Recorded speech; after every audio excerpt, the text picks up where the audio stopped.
Hi, this is Cristina Dougherty with Cristina Dougherty and Associates at Long & Foster. Today we're going to be talking about appraisals, and we are lucky enough to have a really cool residential appraisal guide attached on the link. And if you're looking to buy or sell, please click on the appropriate links, and if you're interested in seeing our current inventory, there's also a link for that too.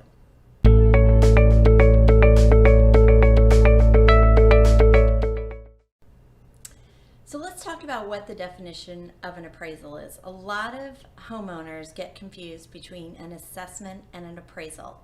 So an appraisal is when a qualified appraiser assesses the current value of your home, and that is based on recent sold comps, and we'll get a little more into that. A county assessment, or what you see as your tax assessment, is also based on recent sales in your neighborhood, but it's not a true picture of the inside or the outside. And so you can't really make a direct market value based on the tax assessment. So here's the situation as to why sellers dread and fear appraisals and why buyers love them. So if you're a seller and your home is going through an appraisal, it's a nerve-wracking experience because appraisers look at the last 90 days of comps within about a mile and a half of your house. So let's say a great comp sold, but it's 4 miles away, it can't be used. Or let's say there was a really high value in your neighborhood, but it was 6 months ago, that can't be used. So it's a little bit frustrating for the homeowners. It's a little bit unusual in our area that homes don't appraise, but certainly at times they don't.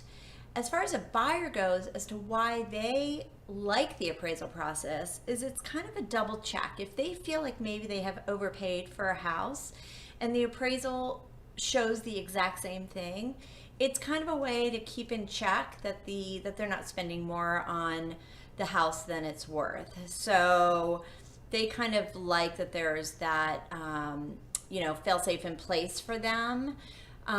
Typically what happens, well, there's 3 things that can occur if an appraisal comes in low.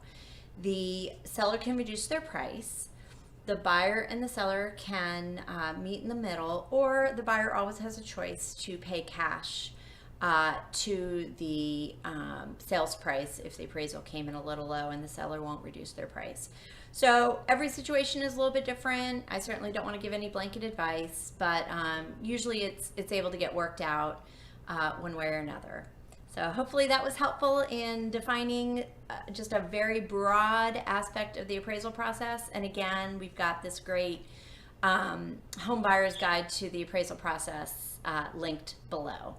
Thank you.